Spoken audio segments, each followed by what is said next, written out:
Take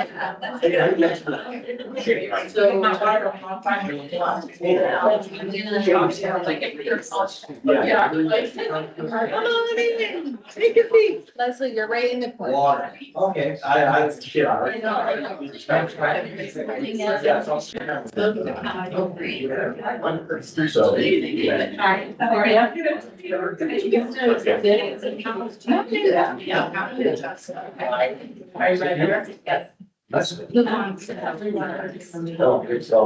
Maybe I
Let's.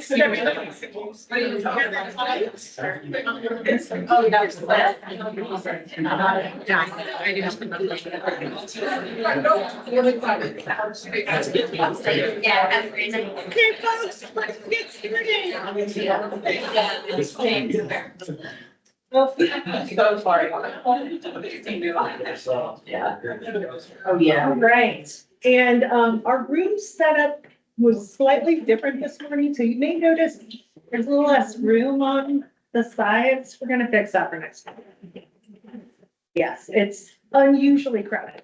Well, welcome back. I'm sure some of you are like, wait, who's this person speaking in front of me? Because I haven't been here for the last two sessions, but reminder, I am Karen Schlatter, the director of the Colorado Water Center, and the person who is leading this program and has been doing maybe too many jobs for the past few months. But you met our associate director last session, and she'll be participating as we go on. She is now on her way to Costa Rica this morning, so that's why she's not here. Getting an early start to the holiday vacation. But I'm happy to be back with you all. Happy to introduce this session. We're going to be focusing on water for municipalities. So for kind of the water law administration side of things, moving into water storage and supply with your tour last month. And you had a session on empathic listening, and I heard that went really well, and you've had some really great insights from that. Any other insights you want to share from last month and what you all focused on and learned? Any big surprises from last month? Learning about Northern Water and other water storage and supply projects. Sad that it was a super cool opportunity. I'm nerdy, the rest of us in here too. But that was so cool to go love to Chimney Hall. So thank you for that opportunity. Super cool. Yeah, it truly is. Unless you see it on the ground with your own eye, like it's hard to really get a sense for the scale of these projects without seeing the work in progress and seeing the site on the ground. So yeah, that's a fun tour. We world roll. Nerds rule the world. Yeah. It's interesting to hear them, talk to these people who, I guess, about like the evolution of this her face. Yeah, I didn't hear that conversation. That'd be I mean, I've heard them speak about it, like at their symposium and other things, but did anything interesting come up during that conversation, or is just like, yeah, we're going ahead. Still going in. Uh-huh. Thank you. Well, it's usually there's pattern behavior where basically they start a project, someone lodges complaints, then they enter into a negotiation. And then some sort of new nonprofit or nonprofit entity receives funding to do good work with extra money. It's an interesting other side of the political, like it's interesting to see how water in a lot of these experiences is political in a very different way than it may be in other places, and maybe in some ways it's the same. And it's also interesting to see the political, like the patterns that entities like Northern have fallen into, or the tactics they have to use to try and accomplish what is a noble goal, and I think we all agree is good, but also is complicated, right? So, Yeah, so turning a project like NISP into one that maybe has multiple benefits, including the environment and having to pay more money for that benefit and outcome. Yeah. Yeah, and put in the years of the permitting and the lawsuits and all that. Any other thought? Yeah. I appreciated the transparency about uranium and what they're facing there at Chimney Hollow. I felt like it had just come out publicly and then they still like went through with it, brought up questions, like nothing was off the table. I didn't feel like so. Coming from a comm space from City Fort Collins, like, I'm not sure I would have done that, you know, brought up a bunch of people I didn't know and took questions. So I just appreciate that. Yeah, Yeah, it's kind of funny that there was a reporter there at the same time. yeah, You got really. the fly on the wall, that's our dialogue, we're also getting pictures and everything. Interesting. Did anybody see the article that resulted from that? Mm-hmm. I don't know if it was Loveland or Green. I didn't Yeah, I catch thought that. she was reporting her. Yeah, that sounds right. Yeah, interesting. I mean, I guess there's, you know, from a comps perspective of like the trade-off of like, this is what it is, we're figuring it out versus like, you know, nothing to see here, and then more questions are raised and then they get in big trouble. Yeah, but handling it. Yeah, and I saw, I was just gonna say, I saw some of you at the Northern Water Symposium. Then I saw some of you at the, South Platte Forum. So I see you're all kind of, some of you are getting out there, getting to know people. Yeah, Gretchen. I was just, when they brought up with the project manager at Northern, like, what did we learn from the, you know, the uranium and, obviously, looking forward to the project like that is testing, you know, the rock that you're using for the dam. And I was thinking about what happened with the workers being exposed to the crushing and the dust. Like, because they were not from here, they're from Europe. You know, there was a Swiss group and, Portuguese. It was on like, I don't know if there's a lawsuit there or what happened, like, as far as measuring them for uranium, but so I was thinking about the risks of that happened on the job, but. So, Yeah, all kinds of risks associated. And you heard about the Terry Ranch project too? Were people familiar with that beforehand? To some extent, yeah. Yeah, that's an interesting project. Any thoughts you want to share on that? I think it's absolutely brilliant. Yeah. Because you look at the costs, going from Chimney Hollow, which I think now they're saying 687 million is a little bit more than that. But in this, the Clay Reservoir, it's over 2 billion.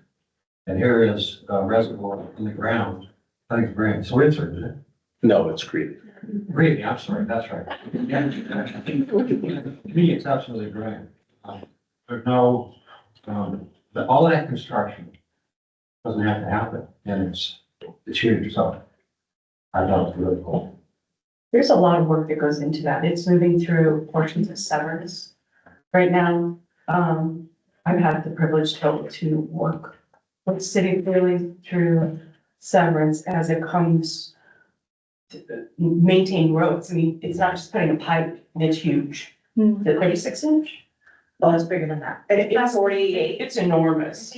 And to watch them, and they move right on the outside of the right of way of the county road right now, is where it's coming down 19 through the town of Severance, it's going through Windsor. Wow. It's crazy to see how huge it is, but there's a lot that just goes into it other than just tapping into an aquifer. There's right of way acquisition, easements, road maintenance. Towns getting a little bit of benefit of them being up there because they're maintaining that county road, which is actually in the town now. So there's the cooperation amongst jurisdictional boundaries is far reaching on that one. So when it's a city agreement project, it comes through multiple jurisdictions just to get their cooperation. It's been pretty interesting to follow. But if you get a chance and want to, and you feel like you want to, go down 14 and take a north turn onto 19, and as you follow that north, you'll see all the work being done. It's quite extensive. I have some pictures today too. Sweet. I'd be interested to know, like, there's all this planning, it takes forever to plan for, you know, what these certain projects, but like, when you start planning for additional projects, like the forecasting and all that kind of stuff, it's because it seems like it takes a long time for these projects to come to fruition, but it's like, what's beyond that, what's next? I think we might hear a little bit about that today, and you know, the demand and supply forecasting that is done by municipalities is very different across municipalities. It's very different in how they make those projections. It's different in how they, you know, calculate their firm yield, and it's a discussion that I'm very interested in, and I would like to encourage like more discussion among municipalities.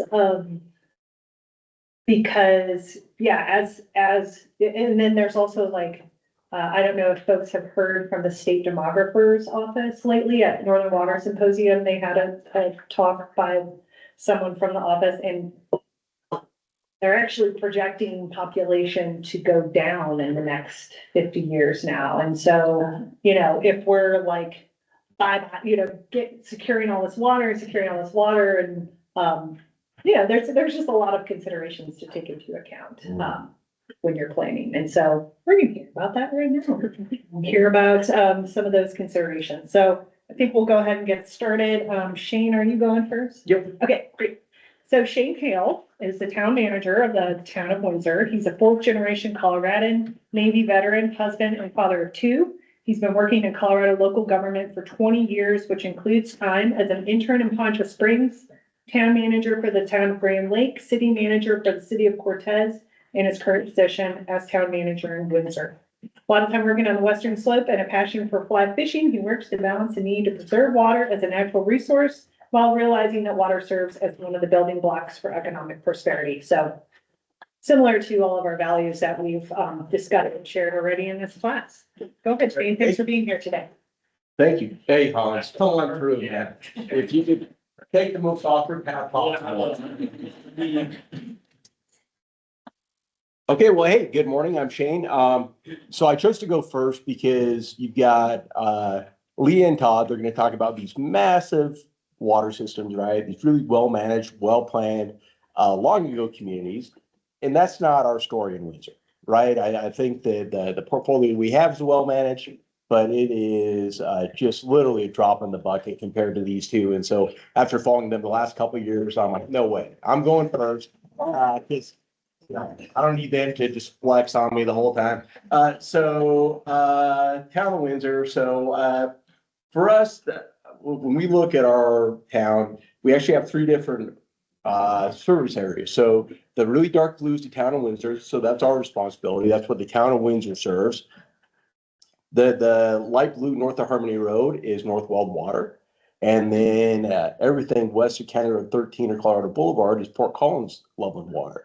So if you guys just think of kind of managing your town and planning a town, we have a water provider to the north that just with almost no notice, just shut off issuing taps a few years ago, right? They said, never mind, we're full, we're closed for business right now, and just put a moratorium in. And then we have a water provider to the west that has been going pretty hard, but building permits in the Larimer County side of Windsor are significantly higher than the Weld County side because of Fort Collins love of water, right? And so it's interesting. But for us, when we talk about our number of customers right now, we have about 27,000 customers in what we're serving, and the town's total population right now is about 45,000 people. So we've historically relied on CBT. So when you look at this thing right here, the big gray box is CBT. The next one is North Cooter Irrigation, which is CBT, right? So historically, we've just been kind of Northern Water has been our provider. We really haven't had the wherewithal or the size to go and do big projects. I'm going to talk about that a little bit later. But then I want to highlight the big purple thing on top, which is NISP, right? I'm glad you guys went and saw that last week. So I think it's been underway since about 2004, right? The town jumped in 2004. At the time, I think the initial cost in this were like 300 million estimate or so.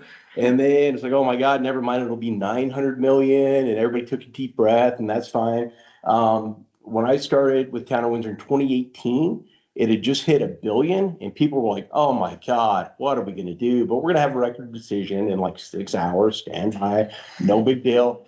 And then finally, a few years later, we get a record decision. So then the project jumped to 2 billion. And I mean, I'm talking, you go like 2 different meetings, and all of a sudden you see the slide and you're like, wait a second, my old eyes are giving out, but I think that's a bigger number. And then the last meeting we went to, now just Glade Reservoir is $2 billion, not the project, right? And so I'm not going to really harp on Fort Collins Lovin and the recent decision, and maybe probably jump out of the project because of the cost, but they have jumped up a lot. But for Windsor, we don't have just all these other options, right? And projects like this don't come around really often at all. And Glade is likely going to be the last big project, last big water storage project in most of our lifetimes, right? There's some young people here. Kelsey, you probably get one more, me, I don't get to see that one. So one thing that's been really cool, and I think a place where Windsor leads the region, is with our non-potable water, right? There is no community that I'm aware of in Colorado that is developed a non-potable source. If they do, I just haven't bothered to look into it that hard anyway. So in 1994, Water Valley, when it started to develop, really didn't want to come in and pay our tap fee, right? They didn't really want to come in and buy all the wet water from Windsor. So they proposed a pilot project. Let us build some purple pipe. Let us do some non-potable water. Let's measure our water use and see if we can collect less water from the town. And so under that pilot, we basically determined that about half the water going through the tap went outdoors and about half of it stayed indoors. So based on Water Valley and its growth and what we saw, in 2003, we codified it. So since 2003, any house in Windsor that's been built has a non-potable system, right? We have a lot of purple pipe, and there's a lot of benefits to that. One is it's managed by the HOA, it's not managed by the town, so they have their own water system. We basically established the entire town as a geographical system. The construction is a condition of annexation, so we don't really give anybody any choice. I think I skipped a benefit. No, maybe no, the benefit, I wasn't into the benefit yet. I'm sorry, I got ahead of my slide. So since we've done that, you can see that our dual use system is obviously just skyrocketed. In our per person kind of count per day, the number of gallons per use per resident is the lowest certainly lowest in the region. We're around, I think, 50 gallons per day per person, or maybe we're 55 gallons per day per person. Do you guys know what you are? Or not much? We have a lot of industry though, so I just. What a nice hedge. A lot of industry. we're like in the fifties, which is just killing it. I think that Fort Collins has an aspirational goal of like 120 gallons per day per person. And I hope you guys get there. We're in the fifties, so take that. So now we're in our benefits. So the benefits of the non-potable system. So first is we keep water in the ditch. So as you guys go and really kind of get tactical and see how this stuff works, you know that in order for a ditch right to be beneficial to you, I've got to take my water too, right? So I've got to carry your water down the ditch. And so one benefit is we just keep the water there. We stretch our capacity of our water treatment plants. I can tell you capital needs and the capital costs of these water and sewer plants are just so skyrocketing. It would just pop your top. We have a reduction in peak summer demands. So basically our demand in Windsor is just set. It's just solid. Like we take a little bit more water in the summer just because we do have some historical houses that don't have non-potable systems, but we have a pretty hardened demand. And so the good news is that we can project our water needs, even if it's going to be a hot year, full year, or anything else, because our demand doesn't go up and down that much. The bad part of that is we've hardened our demand so much that if we have a drought, we can't shut off outdoor water. Well, you know, big deal. That doesn't do anything for us, right? And so that's a little bit of a negative, but honestly, overall, it's really good. It keeps water in the river, and then there's a lot of environmental benefits, you know, like why do you need to put chlorine on water before you put it on grass? Your grass doesn't care. Windsor since the year 2000, so you see we have been what I call a great and growing community, right? We've had a lot of growth. In a few years, we've been Colorado's largest growing municipality. But now for us, you know, CBT is no longer really an option, right? There's a few shares out there, but we can't take our historical growth and say, we'll just continue to do that. And I'd also say, and I really need to get a Loveland side, Todd, I feel like I'm always up here with you, but I like to compare and contrast us and where we are right now with Greeley and Fort Collins. So Greeley, 1904, and I would say, John, when you asked your question earlier, like who did the project, it's always Greeley, right? It's always, it's like you don't know the answer, you just say C. First, I'm sorry for highlighting your lower stature and that. I'm sorry for ignoring you over there. Please give me just one.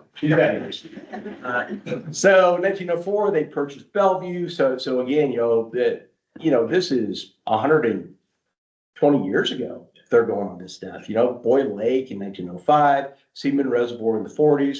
But in 1970, their population was 38,000. Right, 1970. We're at 45 right now. Fort Collins, they did Joe Wright in 1905. 1970 population 43, right? Still about where we are. They expanded it in the 80s. And so I just highlight this because as a town of Windsor now, as you fast forward 55 years, we don't really have these options, right? Like we're not going to go and build our own reservoir. I mean, my God, if you look at like just regulatory, cost of land, cost of everything else, it's just the game has changed, right? So we're kind of growing up in a different environment and our options are fewer.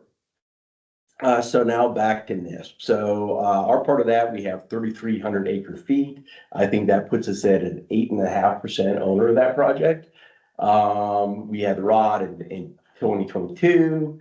The EIS through NISP said this is the most environmentally sustainable friendly way for us to develop this water. Again, you had 15 entities that said we need 40,000 acre feet of water. So how do you do that? Do we just go and do buy and dry? Is that the best way to get it, right? What are our options to develop this water? So this is the most environmentally friendly way to do that. I loved you guys talking about how like is water kind of political? Yeah. So, the big cost for us, I don't think it was really to save the pooter, the 100 million. That was just painful because it felt a little bit like blood money, right? A little bit like, let's just pay you.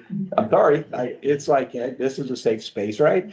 So it really felt like, we're going to continue to slow your project down unless you just pay us a big sum of money, right? That's what it was. It was like, we could have been in a back alley and just done the change there. So it felt, so that's what it was, but that wasn't really the cost of the project. Again, we're over $2 billion. I mean, $100 billion isn't that big of a deal.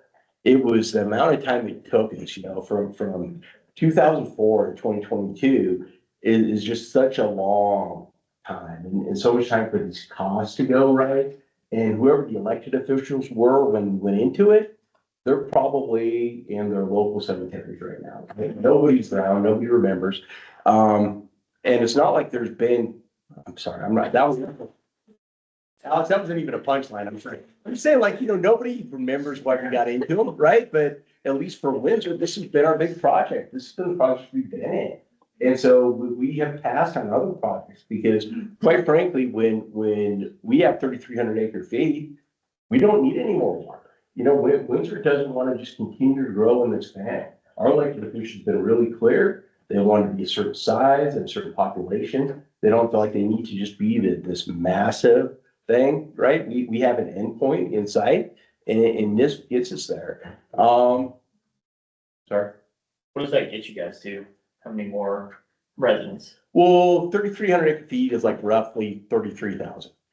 And that is the dumbest town manager math you'll hear, but I think it's about pretty close. And just don't ask these nerds behind me, right? I'm sure they could give you some kind of calculation that shows, but it's about 33,000 people. And again, that's just for like the big blue box that we need to fill in. And honestly, yeah, we don't want to make that all people. For us, we're going to probably take and set aside 25-30% of that, just call it our Smucker's Reserve, and basically just have it as an economic development resource, right? That's something that a lot of the larger entities do well because they have it, is they can take the cost of water and the harvest of water and say, well, we can bring it to the project, right? And that just changes the pro forma. So we want to have a little bit of that as well. And then as you guys have learned, Fort Collins Loveland Water District hasn't actually dropped out of the project yet.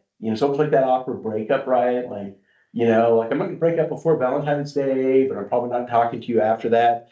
So we're not sure if they're out of it or not, but they seem to be indicating that they are. And then Evans and Eaton, and I tell you guys that Evans and Eaton have been kind of grousing that they were gonna get out of the project for a long time, but they were kind enough to stay in the project until we got our record of the decision, right? So they did the responsible things, they stayed in it, made sure we got a good record, because it's a lot easier to make changes after that than in the middle of this long process.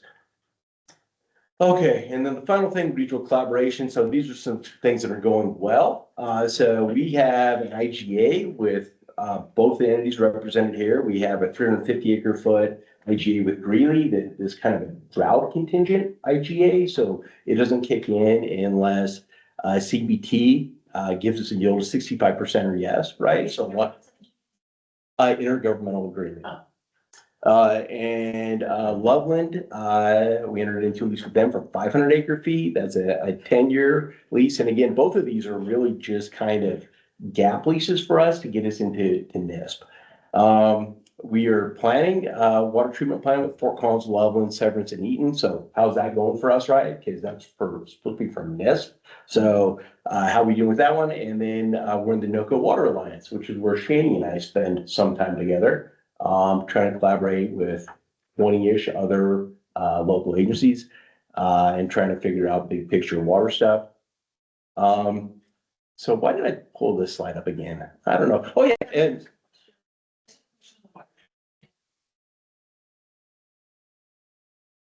we're still pretty early planning right now. I think on the distribution side, just on the basically the water lines. I think next year, we're just dealing right away and we're gonna probably be into $10 million or so, which is kind of right away acquisition. So those costs are just kind of coming together now. So I don't really have that, and again, so it's called Cobb Lake Regional Water Treatment Authority. I've got a ball cap that says that if you get a thing to say the picture. It's really that the idea of it was to take all the water from this and treat it, right? This will be Town of Wizard's first water treatment plant. I don't really put it in the slide, but right now our water treatment is provided by 3 different entities. We have Fort Collins Loveland Water treats for us, North Wells Water, and the city of Greeley, right? So we basically take and deliver credit or our wet water to them. They treat the water, they charge us transportation loss and the cost of water, and we have interconnection to the pipe, and so we just our water people go out and take the right amount of water every year, and that's how our water works. And this will be our first water treatment plant, but we don't have a cost for that yet. Oh yeah, and then I pulled these back up because I skipped over them in the beginning, but I want to show the Greeley lease and the Lutton lease and what it means for us. So if we have a normal year and we just, our asses up in high cotton and just nothing but water flying from the sky, we've got all the water in the world, right? As do most entities.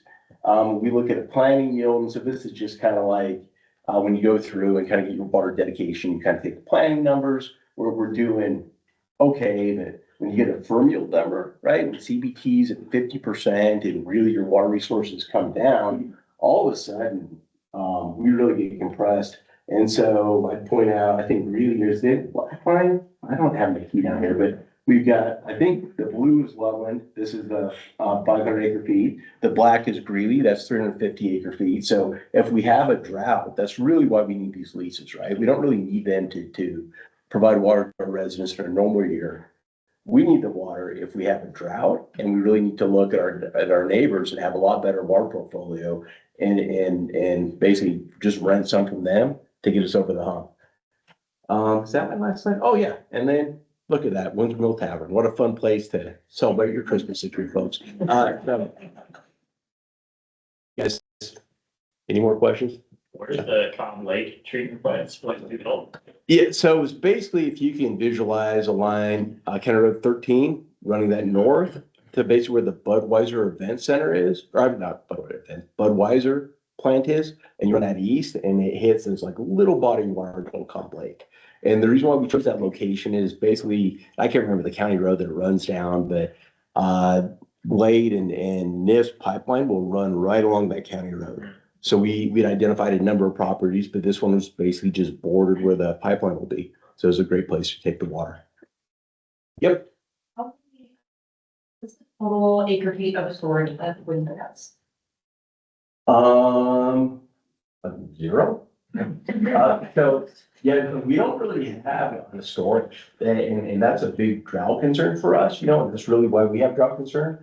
So we get a carryover with CBT, right? So I think every year we can carry over 20% in the next year, so we get a little bit of a hedge there, but that's not ours, right? And every year the Northern Board gets to vote to say, okay, we're going to do that again. So yeah, storage is a big concern of ours.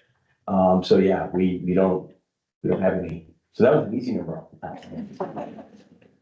And I'd love to know, I'm glad you identified this, but just the parties that we've been hearing about who want to kind of withdraw their participation in it. I'd love to hear just from your perspective, how it's been to kind of navigate Windsor and still have the political will to participate, because that's a huge increase as you've identified in just construction costs. If you have 8.5% of that portfolio. Yeah. So I'd love to hear how that's worked politically, kind of keeping Windsor engaged in that process, and if you think that's the best decision for Windsor going forward. Yeah, so that's a great question. I mean, I can tell you, I've had more executive sessions with my elected officials water related in the last year than I'd had in probably previous 5 years, right? So we have a lot of care and feeding and a lot of discussions with them. I tell you one, a lot of these costs, when we talk about Glade, seem high because we leave Gailton out of it, right? And when you bring Gailton back in, all of a sudden, I think the cost per acre foot is back to about 65,000 acre foot, which is still not a bad price, right? It's actually a pretty good price. And I would tell you today, and these guys could verify it, whatever we pay today, in 20 years, it was a genius price, right? Yeah. It was Bitcoin at a dollar, right? Like I wish I would have bought that then. So we know just that how water goes historically, it's going to be more valuable. So right now we still have the political will to do it because that 65,000 acre foot price is still a really competitive price for us. But everybody's going to hit a limit, and for us, it's just like how do we kind of keep the wheels on the train and keep it going forward without anybody else helping out, and then we have had some really good conversations on the back end. I can't disclose, but there are some other entities that are like, well, maybe we want a piece of this now, right? So we don't have a Fort Collins, Loveland. We had almost 21% of it coming in, right? We don't have that, but we do have some other opportunities, right? So we're going to explore those. I think it would be an absolute travesty if we built Glade, but we built it smaller than we're allowed to build, right? I mean, that would be a travesty if we just like made it too small. Because I guarantee you in a few years, we're gonna all kick ourselves in the butt about that. So hopefully we can build that and then hopefully we can get right on Gailton too. Because that's basically half our yield comes out of Gailton. And it's definitely the far less expensive portion. At what point do towns like Windsor have to think about saying no to development projects or have to consider like whether that's too much? I'm thinking about parallels in like, carbon emission conversations around the world where, large industrialized established nations are like, we need to cut, and then newer developing nations are saying, well, we need the ability to grow and develop. Windsor feels like it's caught in this place where it's a growing town, there are people like interested in moving there, but at the same time, there's this pressure to save, preserve, hold on to water, not necessarily grow beyond our means. Where do you see that line for a town like Windsor? How do you negotiate? Well, that's a good question. I mean, I'm not gonna answer all the carbon stuff, because you lost me somewhere in there. And I think for us, it's gonna be right now, we're cash and move, right? So people coming, buying cash, we're selling our reserves right now. Because I think when I started, like our savings for NISP, and by the way, they told me any day now, we're gonna get a record decision, and it was like, I think it was still $900 million. But we had saved like $60,000. And I was like, are you guys kidding me? This is awesome. Like any day now, we get 8.5% of a $900 million project. And we got 65,000 to put down, right? It's like dealing with finance with my 17-year-old, right? He wants to straight pipe his truck with what, just dreams. So we switched our policy from water dedication to cash and loop. And so we've been doing that. Okay, this doesn't happen. I mean, we're gonna hit that point where we just say, we're gonna change the policy, right? This is not gonna stop development, but it's gonna be, now our developers are gonna have to go and acquire the water, buy the farm, buy and dry, and bring us the water, right? So it's certainly slow down. I don't think it'll stop it, but it'll make it different. Right now, we made it easy. I actually had, Chris's, partner, Pat McMeekin, spoke when I went through water literate review. And he really talked about the pro forma and the difficulties in acquiring water for developers. And honestly, following that class, I went back, worked with water resources and changed our policy. I was like, man, we've got a silly policy and it's not really working for us. It's not working for them. Again, if this turns out not to come online, we just have to change our policy. I think we need to move on to our next.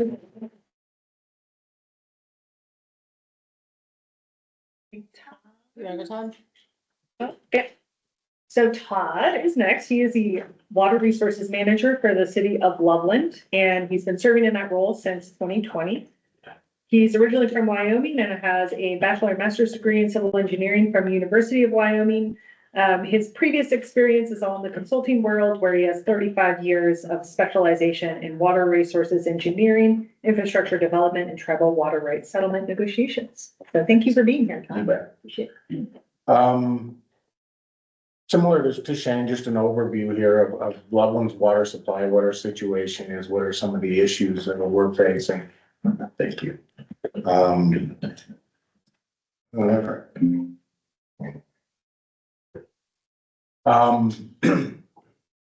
Loveland, we get our water from two different sources primarily, and that was has always been traditionally by design as a way to introduce some redundancy, so that all our eggs aren't in one basket, so to speak.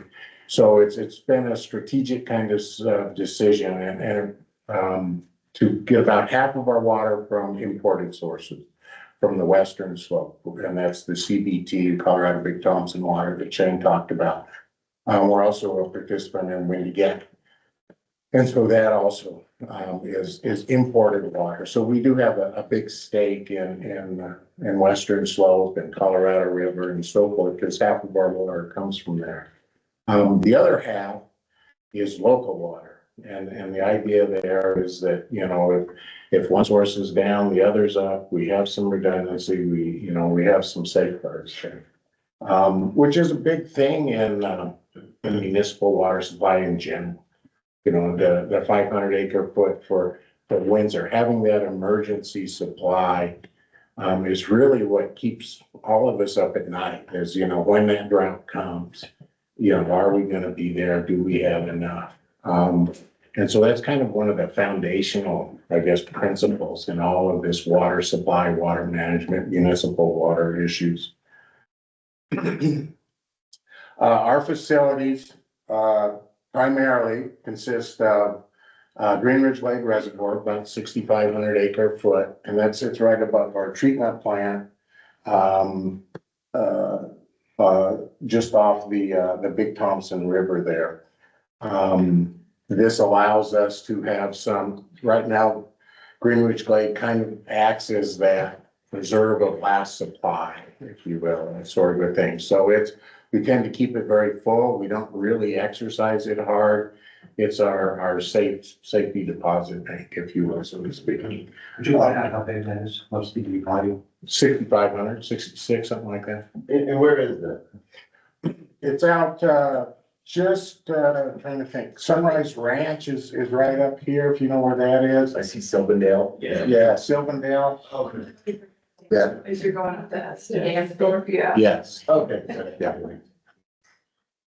Yeah, off to the north. You can't really see too much from the highway at that.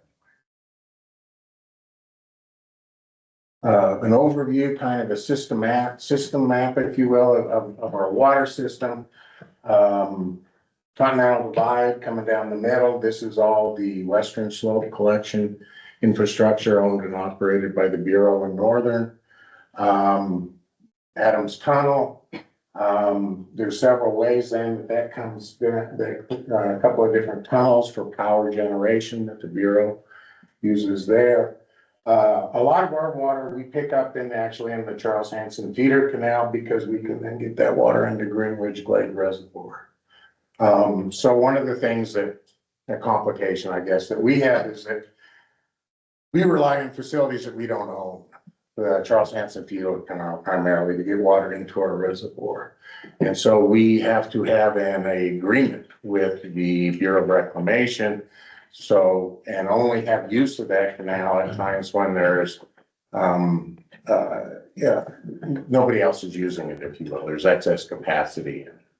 And so more and more, we're finding too that we do get called out, that we'll ask to take water down the feeder canal, and there's no capacity. So one of the things that we, is on our book, so to speak, is our own way to get water in there so that we don't rely on that. And then a variety of ditches. Loveland is kind of situated on a bunch of old irrigated farmland.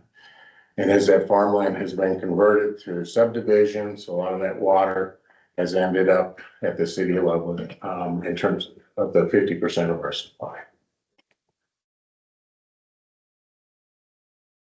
Similar to Windsor, we are bounded in terms of our growth boundary. So we will at some point hit that boundary and then we stop. And that's our service area, and that's it. And so we talk about growing out, and then we'll start growing up, so to speak. And we're not quite sure how that'll look. I have a graph in a minute. It talks about when we think we'll hit that and some of that stuff. But our next master plan, we do a master plan about every 10 years. We'll look over that horizon and try to start making estimates about, well, what does growing up look like compared to growing out? So this is kind of our master plan in one picture, if you will, in terms of our overall water supply and projections and so forth. This was done as our 2020. So it's not horribly old. It's a little, maybe, it's right in the middle. We're just starting to think about, well, we need to, probably start updating this, and we probably will in 2030. But what we have here is a dotted line represents our projected demand. We have years along the bottom. Out of 2060 was kind of our event horizon, if you will, as far as we were looking. And at that point, we anticipate our total water demand coming in around 30,000 acre foot. And that does also kind of correlate with when we project that we will hit build out. So that is kind of our ceiling that we're anticipating here in terms of that phase anyways of our growth. And then we'll enter a subsequent phase. It will be, I think there will be continued growth. It will just be redevelopment and vertical as opposed to lateral, so to speak. Yeah. Are the scenarios for demand, are those based on just different, per person water use? Right. They're just basically, one's kind of an average, and then another is, well, what if we see some gains in water conservation and reduction in per capita and a conservative, so that we have kind of a band of that. Truth is, we're shooting in a lot of this stuff. It's, we trust demographers, but even there, after 5-10 years, it can go any different way. And when we see these projects like NISP and Chimney Hollow taking 30 years to come to fruition, it's a real, jam up there in terms of, yeah, we have to plan for something, but we don't know what we're planning for. I mean, it's really difficult. What does that correlate to in terms of population for your, About 30,000, yeah, no, wait a minute. It's kind of cut off. The blue is is 33,000, that people or? That's acre. No, that's acre feet. 32. Yeah, those are acre feet numbers. I think it's cut off. I'm trying to think what that would be. What? We're currently like 78. It's around about 78, and that's it, and our current demand's around 14, so you double it, it's 150. Between 150 and 180,000 probably is kind of what we're projecting to come out. As far as that. Yeah. There's Chimney Hollow Reservoir. What is Loveland Great Western? Loveland Great Western is a gravel pit. It sits along the side of the river, but we have a lot of, because of our native water rights, we have some very complicated return flow requirements associated with that. Loveland Great Western is a Swiss Army knife, if you will, in terms of meeting those return requirements. As well as capturing stuff that we can't pick up at the head gate. Charles Hanson's full, we have a water right coming down, we can't get it into Green Ridge Lake, we can grab it at Great Western, sort of thing. So it does a lot of stuff for us. There's also a regional component to that. A lot of the growing communities off of the Home Supply Ditch, Little Thompson Water District, Johnstown, they all have return flow requirements in the Big Thompson River. And they don't have any means of making those because there's a divide. They're not really connected. Berthoud is also the third community in that. And so we have actually agreements with them to that we will help them provide those return flows in exchange for wet water up at our treatment plant. And Loveland Great Western plays a big role in that as well. So, but yeah, you can see Chimney Hollow, huge, big component, big element for us in terms of improving our yield. You can also kind of see we don't really need it quite yet. It's but that's kind of the other part of these large projects with regional collaboration. You don't always get to do it on your own timeline and your own schedule. You don't get to drive those sorts of things. You kind of got to, go with the flow of it. But it's certainly, back to Shane's point, a great investment. And things are only going to get much more expensive down the road.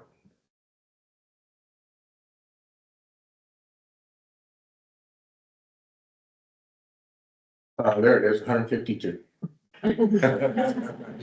Just right. Close to build out, revise and review about every 10 years.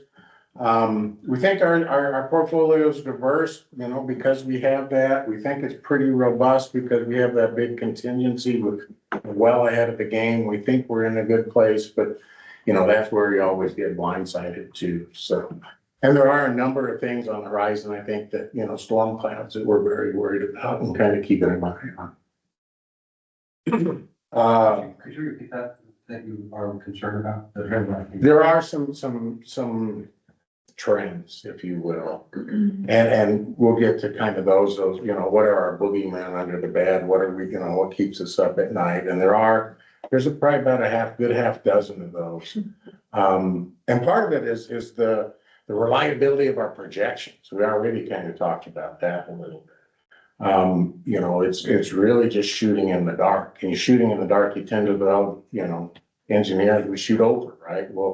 We'll add contingency on top of contingency on top of contingency, so we have to, and that's part of why, you know, is in this game of water supply as well. Top issues, water supply vulnerability. All right, vulnerabilities, fire. Big issue for us, big concern. Drought, climate change. I think, you know, that's, whether that's, you know, we do this modeling, it's all based on historical performance. What if historical performance is wrong? You know, that's, and we know it's changing. I mean, I think it's a given now. How is it gonna change? You know, we have some indications. Lower yields and the snowpack will come off earlier and that sort of thing. But what does that really mean in terms of, well, what are our water rights gonna do and what are they going to provide?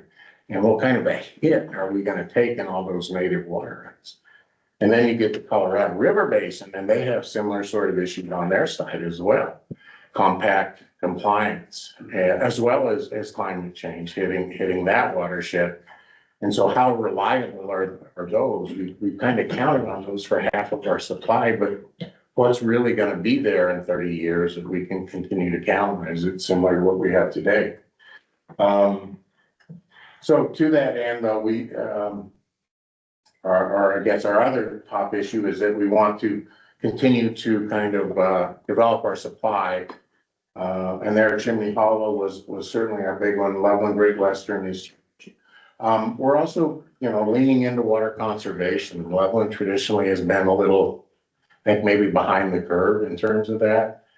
And I think we really want to start pushing that more. We're seeing a lot of state initiatives in that regard. And so I think that there's yields, we can improve our yields by reducing our demand. It's some of the lowest hanging fruits is in terms of acre foot per dollar is just to save that acre.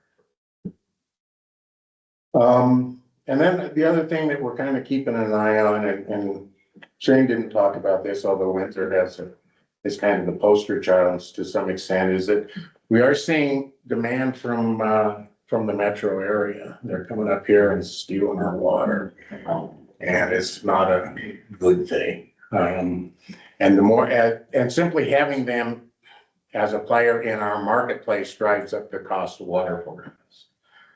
And so, but part of the reason is that this area struggles is we don't have a real basin identity like the San Luis Valley or the Arc Valley. It's hard to say northern Colorado. I mean, we struggled for 8 months to define a boundary. What's northern Colorado? Is it, you know, is it Broomfield? Is it 120th? Where is that? And just kind of gave up. Said, well, you'll know it when you see it, you know. That's about as good as we could do, I think. But this will become more and more of an issue because all the Denver metro areas are running out of their supplies. They're using up their groundwater. They're looking at this out. They can't go to the Colorado River Basin anymore, really. They had big trans-basin projects. That's kind of not a great way to invest your money because you're not sure if the water is going to be there, if there's some sort of compact issues or whatnot. The Arc, they've sucked that and beat that up. San Luis Valley is really hard to get to. It's really expensive. Nobody, you know how much. South Platte is the next best thing. So that's where they're going. Probably won't hit us as much as it'll hit the lower Platte. That's where you have vulnerable farmers that will gladly take a big paycheck for, to send water to Aurora. Or Castle Rock or wherever else. But we are seeing them in our water markets, in our local water markets, and it's a disturbing trend, if you will. Back to the fire, this is Cameron Peak, couple 100,000 acres, burned about 12% of our watershed. We're still in recovery from that. And I know you are on the Pooter, Greeley's doing a ton of work on the Pooter similarly to try to mitigate. We do get a lot of black water from time to time off of that, takes us out. But it's certainly, before Cameron Peak, you didn't, we, 200,000 acres, that just didn't happen. I mean, that's part of the the climate change and the new, the signal that things are changing, so to speak, I guess. And then just recently, we had the Alexander Mountain Fire, which was much smaller, but you can see was very close to our only water treatment plant. I mean, the Hanson Feeder Canal kind of kept it away, but had the wind been a little higher in a different direction or whatnot, we were just about to pull everybody out of the plant. I mean, it was pretty darn close. And this is a case where all our eggs are in one basket. And so it's a vulnerability that I think we're going to look at in our next water treatment and water supply master plans. Yeah. Can I ask a question about what actually happens when you do have this black water coming down? Okay? What does that do to clearly makes it go up the cost of cleaning it up or whatever? Or do you just let it go? We let it go. It depends how dirty it is, but a lot of it, we just let it go. We can't. Because you can't process it. We can't. We could, but you would do it for a little bit and then it would clog up the whole thing and you'd have to take the whole plant down. If we were to look at the big picture, who would be the downstream beneficiary of that? How far do you have to go before you can actually, use that water? Well, irrigators aren't as picky as us, right? They just throw it on the ground. And so, but you do see a lot of ditches now, I think probably full of black soot, would be my guess. We talked about Great Western. We could pick some of that up at Great Western, depending on how it is. If we can feel comfortable pumping it, it will settle to some extent at Great Western. But then you dredge it? What do you do? Well, to use that, because it's below our plant, we will exchange it up. So we'll take it, there'll be certain times of the year where there's 100 CFS coming down the river. We'll take 10 out and we'll put 10 in. But if the demand is downstream of us, they'll never know the difference, sort of thing. I'm a little bit confused on, and you may have answered it, but like, when you say you lose a certain percentage of the watershed, is that because of the water quality or is there something else? That was just the percent that was burned. Oh, after a fire, they'll go in and do burn area mapping, bear mapping. So what was burned, what wasn't, what is the degree of severity? This is sort of from the bear mapping. And 12% of the watershed is burned. Right. So now how much of that, how that relates to dirty water, we're just figuring out. A lot of it was it kind of depends where the rainstorms come. If it's over the burn scar, it'll go black in a hurry. If it's, if it misses it, then we're okay. But it's certainly, we're concerned about, what about the other 78%, 88%, that's all sitting there waiting to burn. At some point it will. And what's that gonna look like? Another 200,000 acres, so forth. So, yeah, it's kind of a new heightened concern over the last 5 years, something that's kind of, because we just didn't think fires this big. We also didn't think they could jump the Continental Divide. And no problem. Yeah. Cuyahoga County in September was awarded a $9.8 million grant to do wildfire mitigation work. And part of that grant, we wrote in because of the impacts of the fire on the watershed and what that does to water. It's not just the fire and the air quality, it's the water quality. And that was part of the reason it was awarded. To help reduce the likelihood that'll happen. If the project is to mitigate all along 34 up in the Estes Park, so to help those areas that haven't burned yet. You have to keep in mind too, in 2012, the Hyde Park fire and various other ones, the 2013 flood came and wiped all that sediment down in like one big gulp, right? That's not typically how watersheds recover. It takes a really long time, and we're seeing it come on all these little tributaries, all these different things. And so when our water turns black, we have to trace it back up into the mountains to find which tributary it came from. It's pretty difficult to determine. There was a rapid, well, kayak, there was a rapid on the river that was completely covered. We went there like, oh, we're gonna have to go a different direction now, and the floods came in and just cleared it all. Yeah, Yeah. exactly. I was like, oh, okay. Are any of you part of the new like fire shed group that's starting? I don't know who is. We're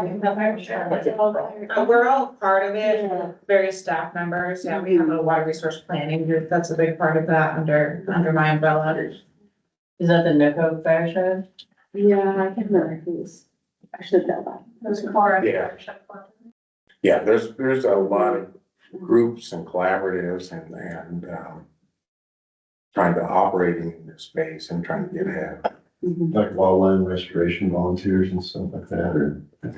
A little bit. It was certainly something we looked at for the Alexander fire recovery stuff we're doing right now, through the, MSCS, even Emergency Watershed Protection Grant. We ran into issues with construction, the time that would be available for construction and didn't do a lot of that with volunteers and stuff. We went hard with the professionals, but, just because, well, they're finishing up now. So winter's good deals. Yeah. Two things. One, you talk about decade cycle planning. I'm wondering, given the uncertainty, if there's merit to considering like 5-year cycles as opposed to 10 years. But the other question is, maybe a build off of that is if Loveland was in more of a situation where it did, like Windsor didn't have the historic water rights, given like how you want to grow, what you want to do, what would be the things you would be putting in place, or how would you change your planning or your work? 5 years. We'd be doing it all the time, continuously. It takes, to be honest, about 5 years to complete. And that's probably a little bit, really, it's about a 3-year sort of thing. But would kind of be all we're trying to do. And you would still face that issue, about, not being able to see real well out in the future. If we didn't have native shares, I don't know, I shudder to think that, I'll be honest, that's, most communities do try to do this redundancy thing. So places, that I've worked for, like Cheyenne, for instance, they have surface water, they're kind of redundant surface sources, groundwater. So it's like, well, if, in that way, the wells will be there if the stream runs dry, and if the wells run dry, the stream will be there still, sort of a thing. Now, they also have a trans basin. Wyoming's only trans basin water as well, and it's theirs. But then this brings the vulnerabilities now that, now Cheyenne is watching what's going on in the lower Colorado River Basin because their supply is dependent on it. So it's, and it was kind of the original, water. That was the easy water, really, on Fort Collins stuff, when all the early adopters, if you will, that's what we jumped on because that was the cheapest water. So yeah, I don't know, we'd probably be NISP or Buffalo water would probably be everyone's solution. Yeah. I was just gonna put a plug in for WLRB. I was volunteering after the Hyde Park fire, and you learn a lot. The volunteer, or the people who are organizing those, they give you the whole background on how you reseed or whatever, but we're putting wattles in, to keep from water flowing down. You look at the massive size of this, you're like, how can 20 volunteers on a weekend get enough water? Wattles put in to keep the land essentially from just going down river. Yeah, the scales are overwhelming. I mean, really, it's hard to imagine. It's a lot of fun. You learn a lot, plus they feed you really well. Well, and we're gonna be doing it now continuously, because while we're playing catch up with some restoration, the iceberg, the other 90% is prevention. And if we don't get a hold on that, we're just gonna be like, restoring all the time, so. I think we need to move on. Yes.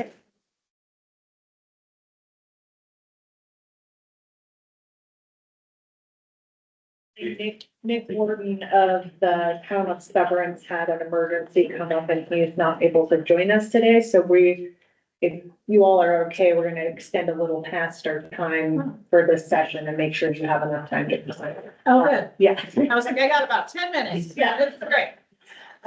So next up, we have Leah Hubbard, who's the Deputy Director of Water Resources for the city of Greeley, where she helps lead one of Colorado's most progressive and resilient municipal water systems. She has a strong foundation in water rights, infrastructure planning, and interagency collaboration, bringing a strategic lens to long-term water supply planning and operation. Am I gonna be able to use this? Cause my. I need to like make it smaller so I can see it, to make it full screen. There we go. And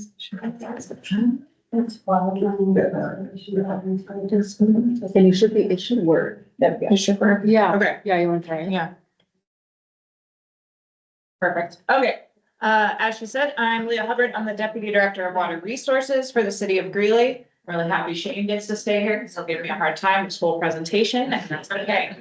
And so I took a little bit of a different spin on this presentation because water resources planning and modeling and all of that is really, really tied to financing and various other things within a municipality. I work for my ratepayers, so that's who I have to focus on in a lot of these things. And it's really easy to kind of forget that when you're working on big regional projects. So Greeley has a substantial water resources portfolio. We pull from 4 different river basins. So we also are large owners in the CBT and Windy Gap systems, as Todd is. But we also pull from the Laramie-Poudre Tunnel, so from the Laramie Basin, and then the Poudre and the Big Thompson Basins as well. We have 2 treatment plants. We have Bellevue Treatment Plant, which is our original plant, and a 60-inch pipeline that goes to Gold Hill, which is that water tower as you hit Greeley. And then we also have the Boyd Lake Treatment Plant, which is in Loveland's municipality, and it has been our peaking plant for many years. So we only run it during the summer, and we utilize our Greeley Loveland Irrigation Company or CLIC rights in that treatment plant. So we have a legacy of planning. I stand on the shoulders of my forefathers. I don't get any of the credit for all the cool things Greeley has done, but we were the original ag town, right? Union Colony was a subscription colony where people paid to come live here. They got there and they were like, wow, this is terrible. There's no water here. And so they had to build the ditches. And I have a really cool book. It's called Confluence, the Water and Sewer Board, and various others wrote it. I have a ton of copies. So if you're ever in Greeley, stop by my office and I'll give you a copy. It's actually a well-written history. They get the copy. Oh, good. I will give you more. We're about to come out with a second edition because at the time when it was printed, we couldn't really talk about Terry Ranch yet. So we are adding another piece to it. But that first water was delivered through the number 3 ditch, which goes through Greeley to Union Colony settlers. And then over time, we kept expanding. So Shane mentioned some of our big projects, Milton Seaman Reservoir, which is outside of Gateway Park. That has been our main reservoir for since the 40s. And we've always sought to expand it. And that's where Terry Ranch comes in. And I'll get back to that in a second. But we were originally planning to dam the Poudre Canyon in order to expand that reservoir.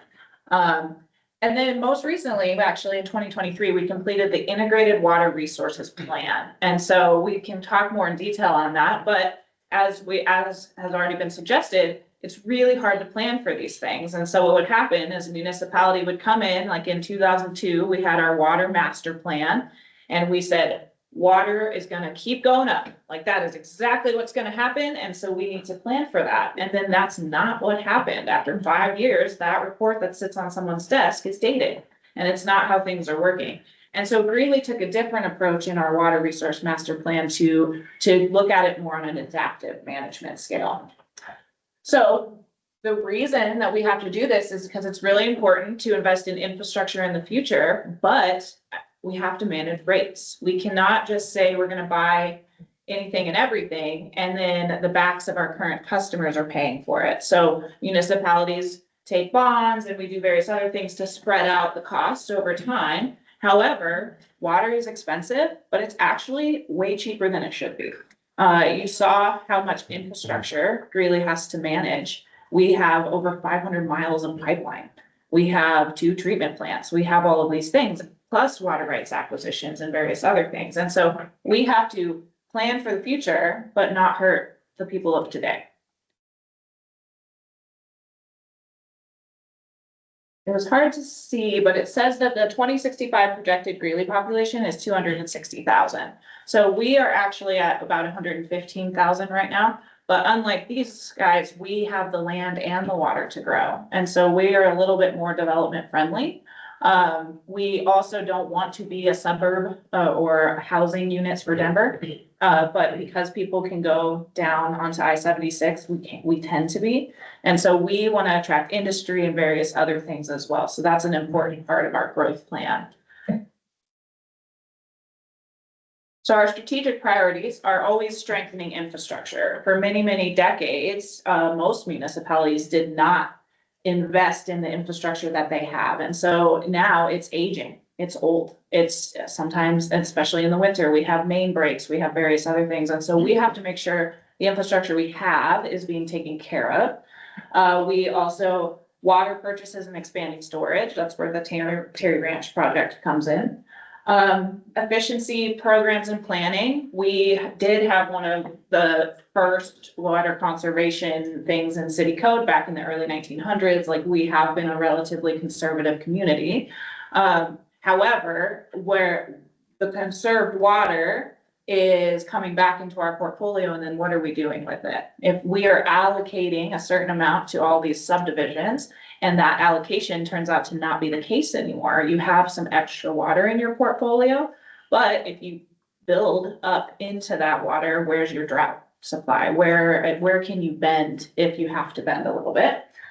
Planning, adaptive management, and innovation is still our top priority. We've always looked at it that way. And then customer experience and public communication is very important to us. Greeley is a very ethnically diverse town. We have the meat packing plants. We have a lot of immigrants. We have a lot of people who don't speak English. And so we have to have a different kind of customer service style in order to get to everyone who needs it. And then we also have a best-in-class utility culture and team.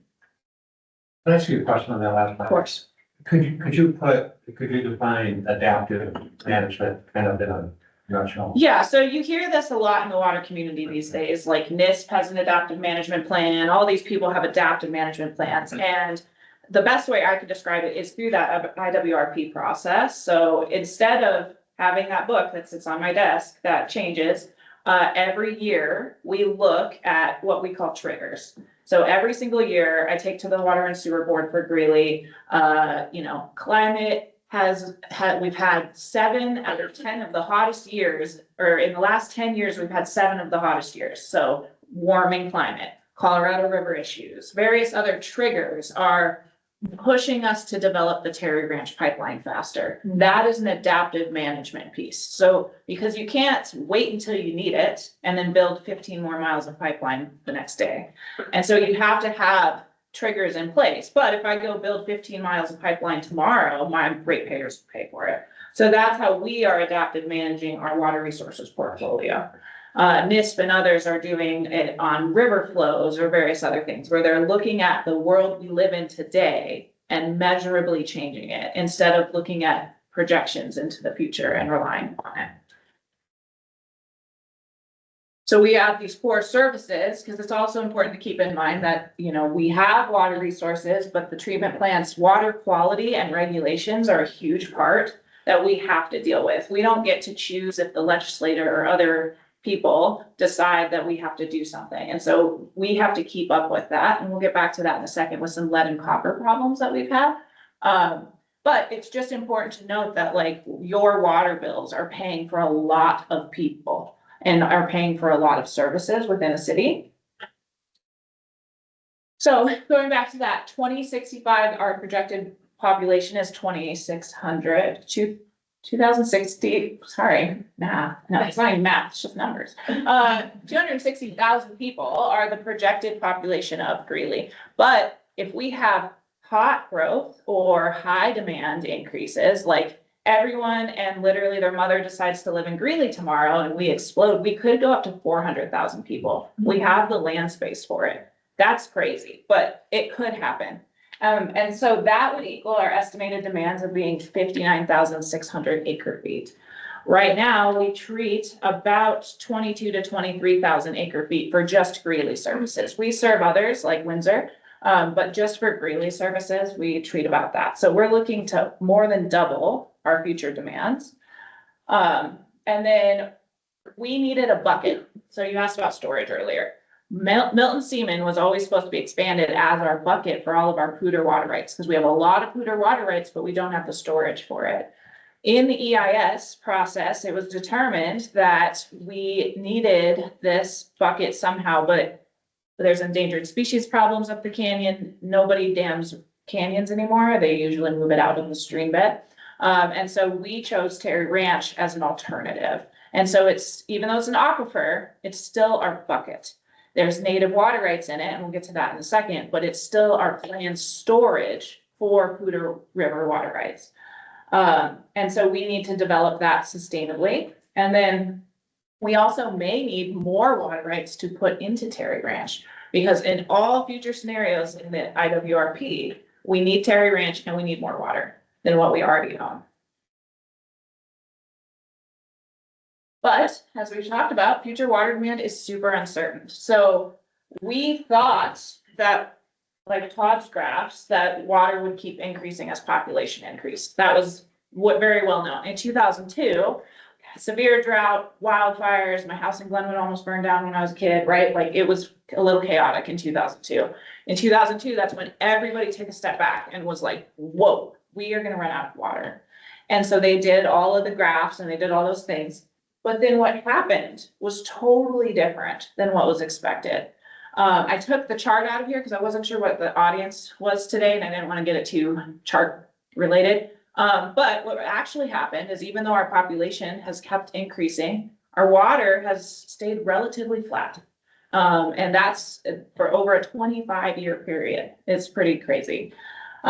So we needed to figure out what to do. And then we also someday, theoretically, it will come to a point where population demands will start increasing again. There is a fine line there. There's only so much non-pot and various other things you can do. At some point, it's going to start going up, but it's impossible for us to see. So we have to do all these different scenario planning and adaptive management in order to function as a utility in a way that's proper.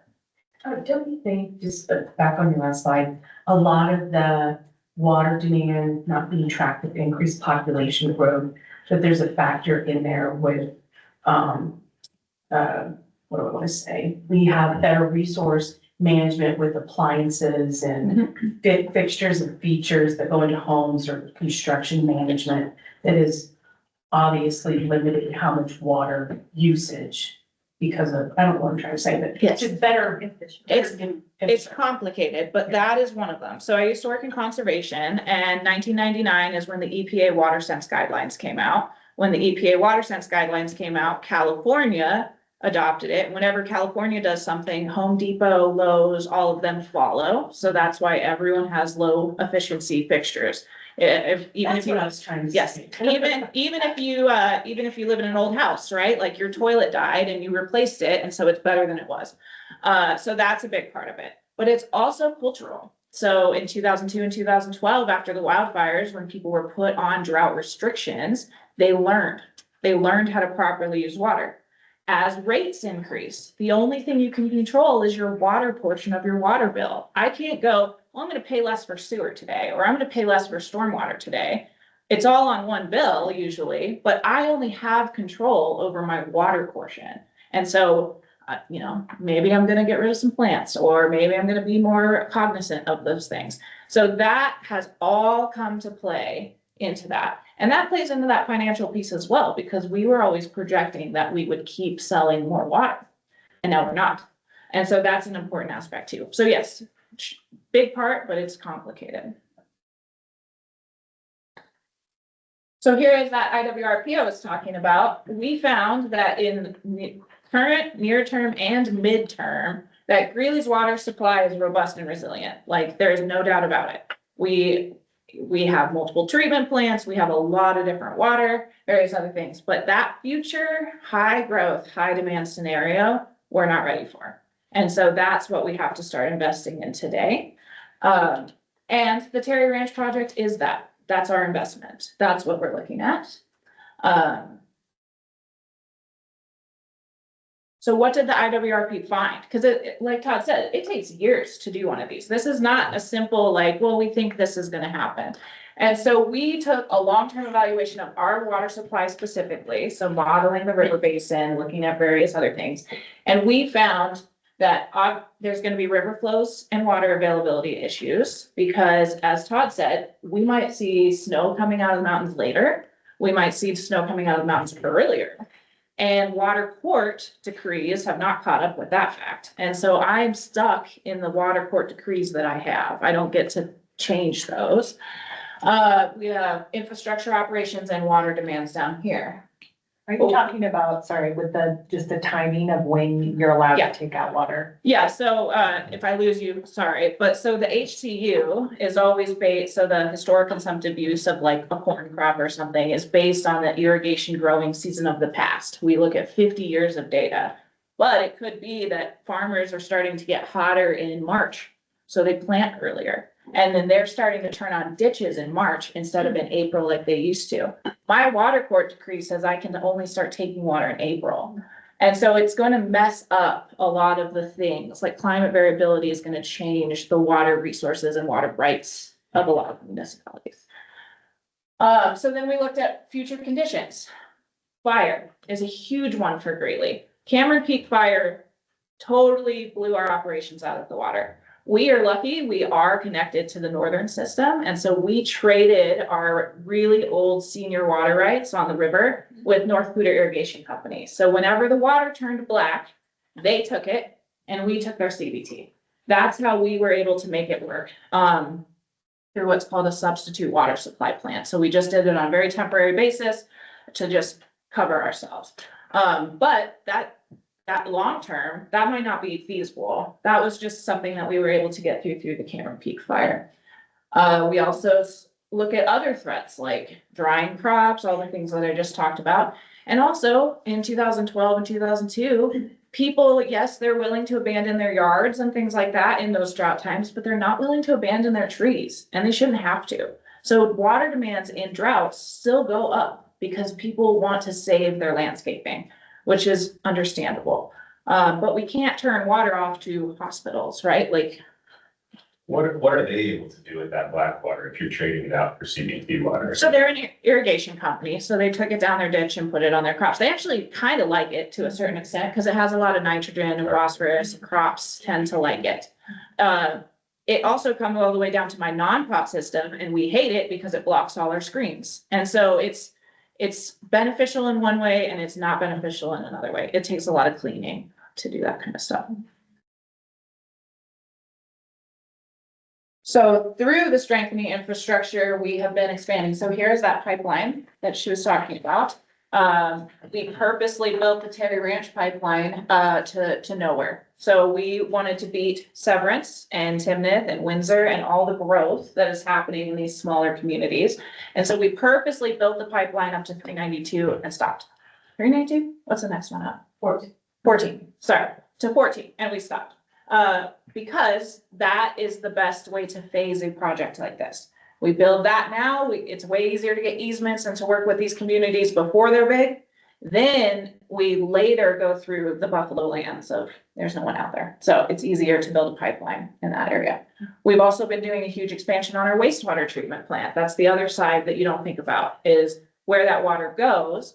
And then we get credits for it. That's why we have blind pond storage. We capture the credits of water and then we release it back to the river to mimic the historical stream flow. So water resource portfolios are super complex and confusing. That's why we have those lower pieces so that we can meet those return flows without using like treated water to put it back in the river. And then we are a 10% owner in Chimney Hollow. Sounds like you all got to go see it, which is cool. And that's about 9,800, 9,900 acre feet for us for Greeley. Greeley is in a position where we're lucky that we don't need the water like yesterday. So the uranium issue is something that we will have to mitigate, but we are okay with slowing down, being really thought conscious about it. We paid a lot of money for this storage, so we want to use it, but at the same time, we don't want to rush to use it until we mitigate the issues.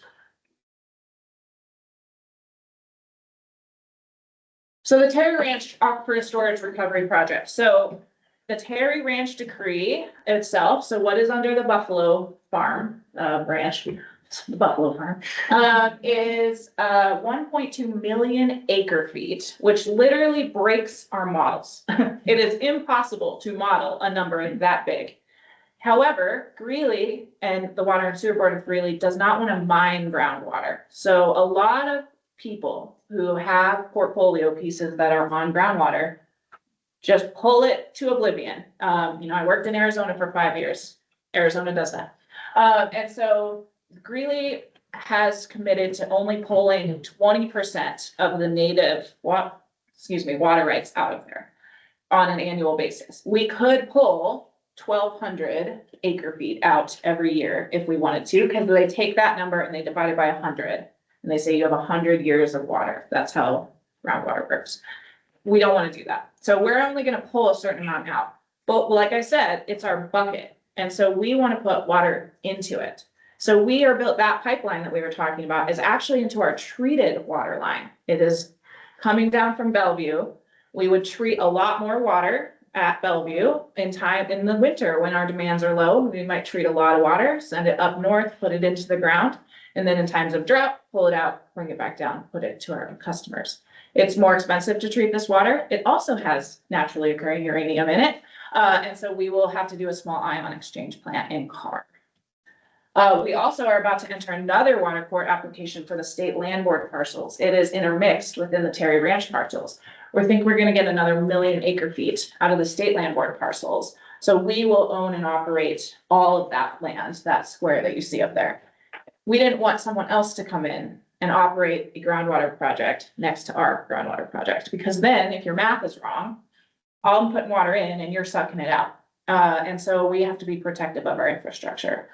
We did accidentally start a groundwater gold rush up there. There is a lot of applications. A lot of people are now eyeballing this area. And not a lot of people may live by what Greeley is doing. A lot of people may go up there to pump it, to use it. I get it, that people need water. Groundwater is an easy source. But I do hope that there's some more aquifer storage and recovery projects up there, so it's not just us putting water in the ground while other people are pulling water out, so.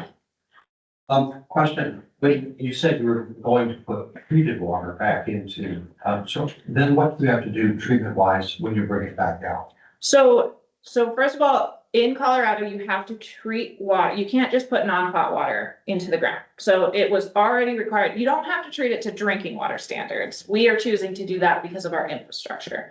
So the water going in will be slightly chlorinated, but it will be to a really high water quality standard. The water coming out, groundwater is very clean, but there's naturally occurring things in it. In Arizona, I dealt with arsenic. Here we have uranium. It's very common for a municipality to take it and blend it. So like, yes, this water might have a little bit of arsenic or uranium in it, but once you blend it into the system, it's negligible.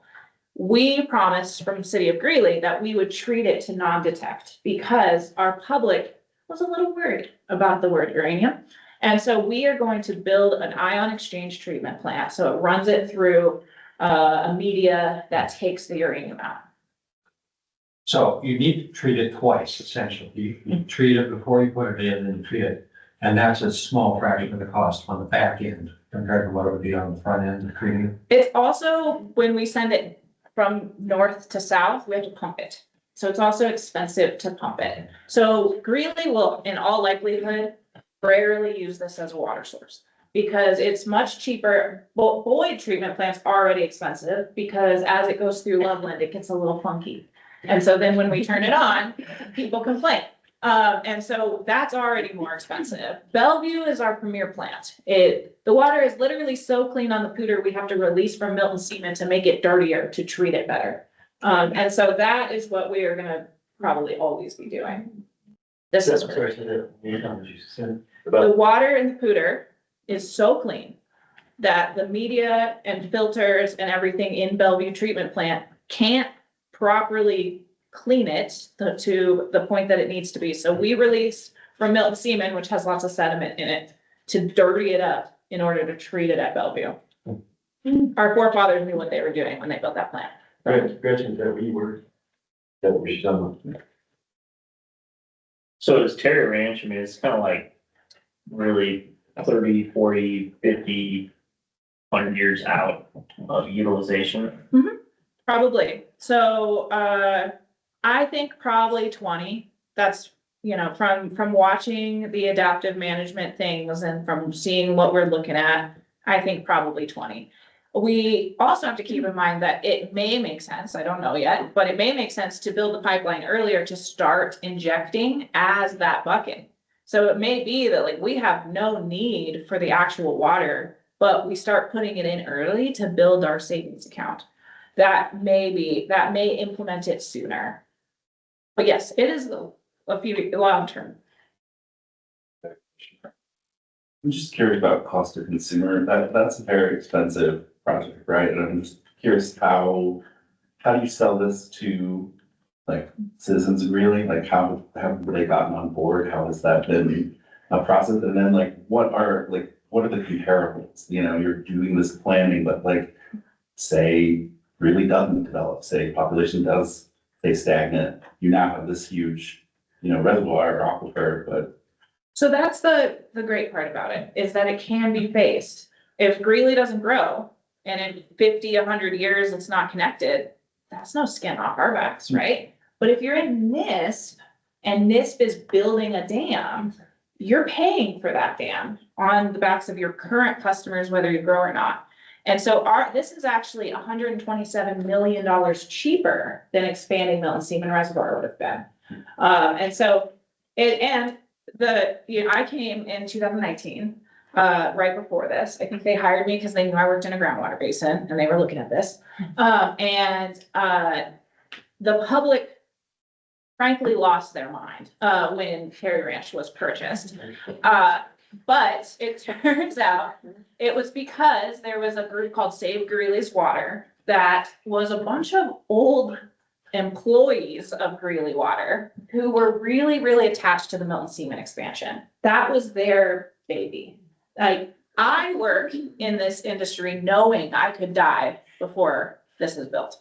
But some people are really attached to their projects. And so they felt like we were trading our great high mountain reservoir water for dirty groundwater, which is just not the case. This is the future. I gotta be careful saying this in my show. We should not maybe be building huge reservoirs anymore. I'm not saying it's a bad thing. Greeley obviously just built Chimney Hollow, so it's still a great thing. However, the permitting, the regulatory, the water rights, the everything is hard. And there's places to do it. There's few places to do it. We've kind of taken the low hanging fruit. We're at a point where there is not a lot of reservoirs that are going to be built in the future. But lots of other states have been doing groundwater injection forever. This is not a new technology. It's just new for Colorado. So Colorado people were like, whoa, what do you mean? My water is snow. Like, that is what my water is. And so it freaks people out a little bit. Since then, our public has come around. I still see things on like Nextdoor of like the uranium water. It's not connected, so I don't know what they're talking about. But so there's still some misidentifying things out there. But I'd rather save my community $127 million than build an in-stream reservoir that the Preble mouse would have been just wiped out if we had built Milton Seaman Reservoir. Like, there was a lot of other problems with that reservoir expansion. Could you talk about how much it did in fact cost in the immediate sense to secure that water right? So it's a little complicated because it's a public-private partnership. So Wingfoot Water Resources is who originally decreed this water right. So they, on their own dime, went up there, drilled wells, and bought it, and did all these things. Greeley purchased it through this really complex transaction to where we have what are called Terry Ranch credits. So Shane mentioned that he sells cash in lieu. A lot of municipalities do that, where you can buy into the portfolio. And we still have cash in lieu, but a little bit cheaper than cash in lieu is Terry Ranch credits. And they're already selling those on the private market. They're selling them like their own water right, essentially. So they can underbid people and they can sell them for certain needs. And then they come and dedicate them to Greeley. The only reason Greeley can do this is because we have such a big portfolio that we're able to take these credits before the pipeline is connected. And so it's kind of confusing. So the pipeline that went through Severance is mostly being paid for by Wingfoot through that contract. So that didn't actually raise our water rates at all. Now, the next 15 miles, we will have to think about because it will probably impact our water rates. And so it's complex and it's confusing, but that's why you see some big projects coming to Greeley. That's why you see maybe a new arena coming to Greeley, things like that. So we have that. We are trying to lure industry. We have the biggest cheese plant. Anytime you eat Domino's pizza, you are eating cheese from Greeley. And so we want to keep that kind of industry coming into Greeley with these Terry Ranch credits. Here's more pictures of the pipeline because it's cool. So yeah, so we ended right in here. Either way, we are facing some competition from some other groundwater folks who are trying to do some similar things in our easements. And so we're happy that we got this when we did. Who were the other groundwater? So they just submitted a water court application. So it takes a long time to go through water court, but they're called Front Range H2O. And they are very similar in what we're doing here. And maybe some NIST folks who aren't NIST folks anymore are buying into that. I don't know. It could be a potential there. So It's public record, I mean. is it? Yeah. Okay. That's. Is that what they're They doing? were voted to do this. So that's what Fort Collins Loveland is saying. They don't want to be part of NISP anymore. They're buying into this groundwater. And so we'll have to see who else does that. They're buying the non-Greeley groundwater? Yeah. So they're south of us. So Okay. if you think of groundwater is confusing because it's like, the tragedy of the commons, right? Where like we all put pipes into the same groundwater and we pull it out. Technically, in a decree, it's like a mythical line that goes straight down under your parcel. And you only own that water that's underneath you. Now, we all live in the real world and water moves. But that is how it is decreed in the water sense. So these folks are just south of us. And so I'm not sure how much water they ask for, probably something similar to Terry Ranch. I think it's like, I think Fort Collins Club sold 2,300 acre feet or So 2,300 acre feet per year is 2.3 million in the water right side, because it's times that 100. So I don't remember. Yeah, it wasn't. they have land, so that's probably pretty accurate from what I've seen. And so we're putting in a lot of these decrees. We're making sure that in the future, people can come back in if math changes, right? We're using the best we have. We're using drilling cores and things like that, but it could be different in the future. So we're making sure that there's openings to where people can come back in and fix the math if there's a problem there. We also have to keep in mind that states' rights are interesting. We have a lot of compacts for surface water, but we don't have a lot of compacts for groundwater. And we're right up against the Wyoming border. And so nothing is stopping Wyoming from coming down and drilling a bunch of wells like right on the other side of the border and pulling water. And so that may be a future thing that needs discussed. And are the groundwater basins mapped? Like, this is a confined Yes. aquifer, and so if Wyoming did start drilling, would it affect Terry Ranch? Yes, in likelihood it would, if that were the case, the states would come together and probably have some kind of groundwater compact. That's the only way to get around that. One thing is Lazy D, which is the big ranch to the east of Terry Ranch, went to the Supreme Court of Colorado, because they said it's non-tributary, meaning it's not feeding a stream. It's not coming anywhere. And Fort Collins and Sterling said, no, we think it's feeding a stream. We think it's going to hurt us. And the judge ruled in Lazy D's favor that it was non-tributary, and then they brought it to the Supreme Court, and the Supreme Court said, yes, it's non-tributary. So, and then there's lots of layers in an aquifer. So we're specifically talking about the Laramie Fox Hills layer. So yeah, groundwater's complex, obviously, but from what we can tell, it really is non-tributary, but that means it probably took millions of years for that water to get there. And so being a good steward of groundwater is important, because you see places in like Arizona that towns are going dry because Saudi Arabian farms came and dug deeper wells and pulled people's water out from under them. So Like the ground sink too? that depends on location. California, very common. Arizona, not. I don't think we will have land subsidence here. Question, are there oil and gas wells in the location of Terry Ranch, and if so, does that affect how you treat the water? So there's none on the actual land space. So Terry Ranch, the land is still owned by the ranch. We don't own that or operate that. And so they may be renting it to oil and gas. Either way, fracking and that kind of stuff doesn't go that deep. And so it likely would not impact our water right. There was some discussion back in 2020 about, and maybe Todd knows something about this, but Cheyenne, there was some kind of spill, groundwater spill. There's some kind of contamination on the Wyoming side. Rockets. Yeah, rocket fuel, some rocket fuel went into the ground on the Wyoming side, but the way that it's moving is away from Terry Ranch, so we're not worried about that either. And it's far to the west in the Casper. Yeah, it's pretty far up there, but there was a lot of discussion about that.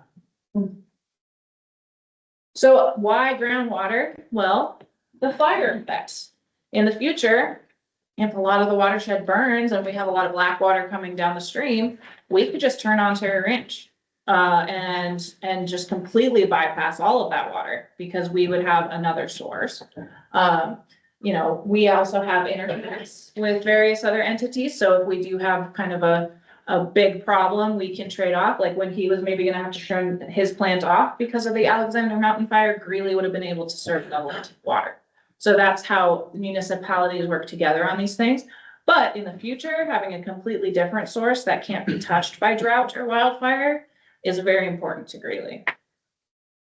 Yeah, and then, you know, I did say it, Boyd Lake has periodic poor water quality from stormwater and algae blooms. So that's what you're tasting. It's totally clean. It's not gonna hurt you. It just tastes a little. And then lead and copper protection. So this is something that I wanted to put in here because this is an expensive, like, we have to deal with this kind of thing. So we are lucky. A lot of the lead, we never used lead in our service lines. Denver and Flint, Michigan and others used actual lead in their service lines. So that was a way bigger thing that they had to deal with. However, developers in Greeley used lead at the yard lines. So the line from the road to the house. And so we had, especially in the older neighborhoods. And so we needed to do a lead replacement project to make sure that people weren't getting lead into their homes.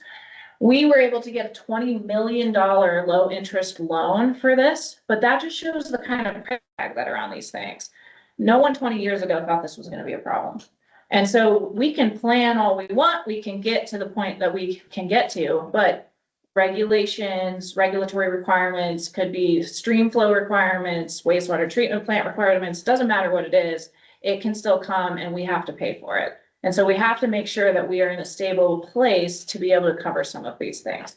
So this has been a very successful project and we are almost completely done with it, and it came in under budget. So that's nice. We still care about conservation and really are enforcing it, or promoting it, I guess is a better word for that. But we really want to shift it more to education and audits. If you like having a lawn, it's okay. You can have a lawn. If you're willing to pay for that lawn, that's okay. But culturally, a lot of people don't want lawns anymore. I'm a millennial. I tried to keep my lawn alive this year and it died. I don't know how to take care of a lawn. That's okay. That's whatever you feel is right for your household, you should be able to do. And so we support that. But ripping out all of that non-functional turf, medians in between roadways does not need nice grass. No one is sitting on that grass. And so pulling out non-functional turf in order to still be able to have functional community benefit turf is important. So the parks and various other things. We also, as I mentioned earlier, we have a low income, disadvantaged, underrepresented communities that we really focus on. So we have Spanish speaking water efficiency team members.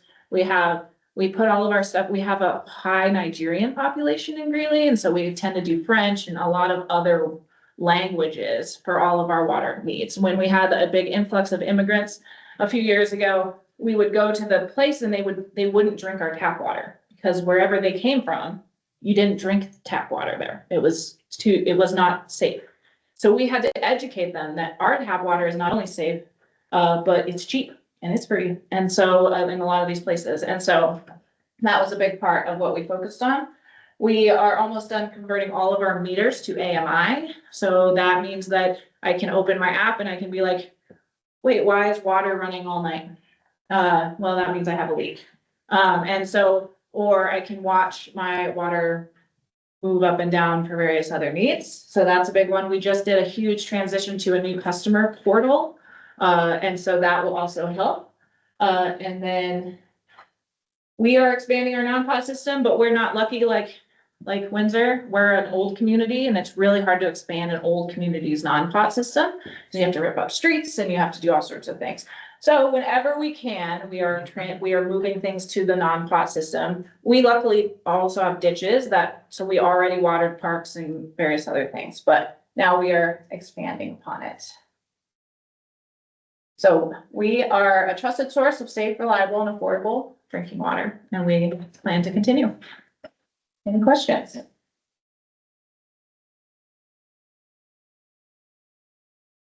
Do maybe like 4 minutes of questions, and then I think we need to keep moving and let these guys go back to their jobs. Well, how does Freely feel about the potential for a data center to come to town? So that's a tricky one because there's a lot of feelings around data centers. I think if there were to be a data center in northern Colorado, it makes sense for it to be in Greeley. We have, like I've mentioned, we have the water, we have various other things.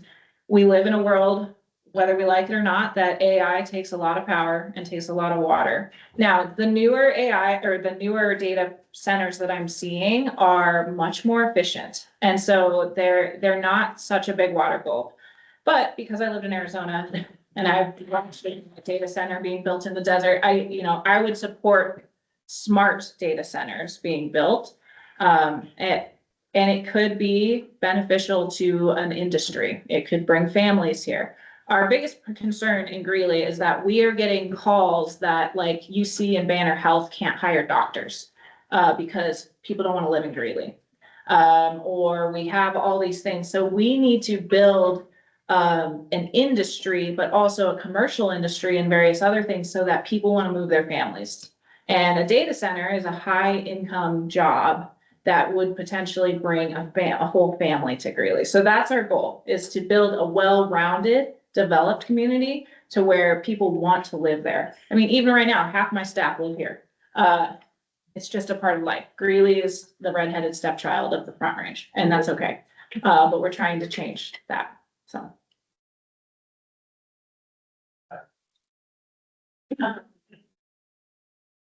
Do you have any sense of, so the Waters of the US EPA Water Act that got rolled back in Colorado has like responded swiftly to try and create its own rules that would protect wetlands and imminent streams, some of those waterways that are no longer necessarily protected at the same way at the federal level.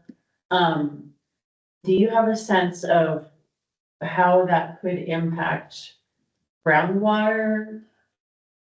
So it doesn't impact Terry Ranch kind of groundwater because that's non-tributary. However, it impacts something called augmentation. So when we do a big project along the river corridor and we expose groundwater historically, then we have to augment that, meaning that like a municipality has to file a plan and make up for that difference. Lotus was difficult, especially in Greeley, because a lot of our agricultural lands created wetlands. And so even though that's a little counterintuitive, all of this really old historic irrigation constantly made wetlands. And that's like bird habitat, and that's various other things along the corridor. And so that's why Greeley has taken such a strong stance in the dredge and fill legislation, is because it impacts us for our water rights, but it also impacts us for our public works projects, for our, putting water lines in and things like that, because we really need to be able to identify what is a wetland and what is not for those kind of big CIP projects or capital improvement projects. So I've been a little bit removed from it. I know I'm spending a lot on legal bills on it right now, so I know it's moving. But that's why Greeley took a strong approach on it. Thanks. Yeah, what keeps you up at night? My biggest fear as a water resources manager, is a multi-year drought. And it's not for Greeley. So, Greeley has a lot of water. We're okay. We could make it through a 3-year drought. It wouldn't be fun. It would be absolutely terrible. But we would make it. I'm more concerned is that a lot of municipalities aren't ready. And where do they come and knock in when something like that happens? And so I would be worried that like the Fort Collins and Greeley's of Northern Colorado would have a lot of these smaller communities coming to us.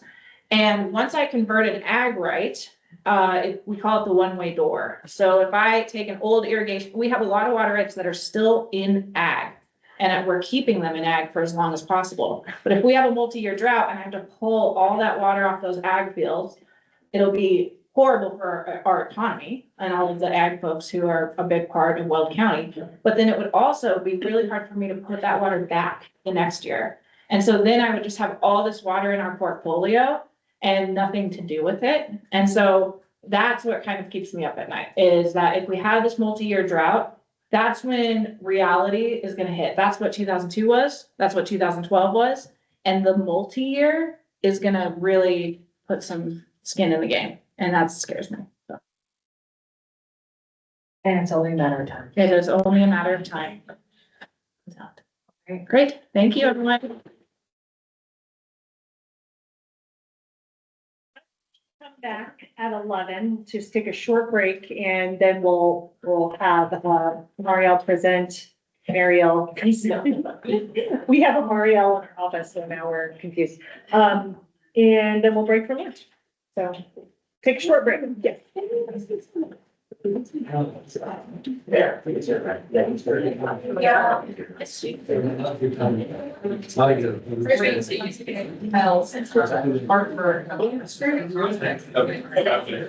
About potential projects. I know John Ryan had this presentation. Yes. So, yeah,